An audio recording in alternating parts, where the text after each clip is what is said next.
அப்படின்னு சொன்னா டாக்குமெண்ட்டு. புதன் அப்படின்னு சொன்னா கல்வி. அதுதான் அந்த புதனுக்கான முக்கியமான நுட்பங்கள். அதேபோல நிறைய கல்வி கற்கக்கூடிய குழந்தைகளுக்கு நிறைய தான தர்மங்கள் நீங்க அடிக்கடி செஞ்சுக்கிட்டே வரணும்.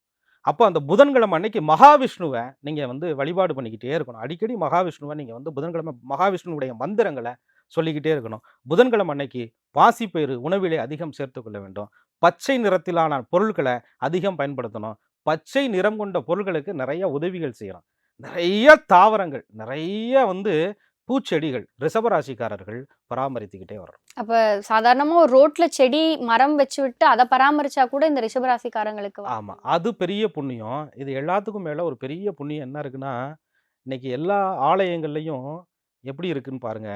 கார்ப்பரேட் கம்பெனிய விட ரொம்ப மோசமா போயிட்டு வருது.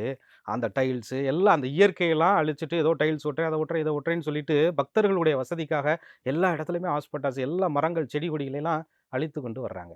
அப்படி நீங்க அத அழிக்காம பார்த்துக்கணும். அந்த மாரி கோவில்களுக்கு நெறைய போயி, நெறைய மரம், செடி, கொடி வளர்க்கிறது, அந்த கோவில உழவார பணி செய்றது, அந்த கோவிலுக்கு பூச்செடிகள் வாங்கி குடுக்குறது, அந்த இடத்துல ஒரு கார்டன் அமைச்சு குடுக்குறது, இதெல்லாமே ரிஷபம் செஞ்சா புதன் மிகப்பெரிய வலிமை அடைவார்.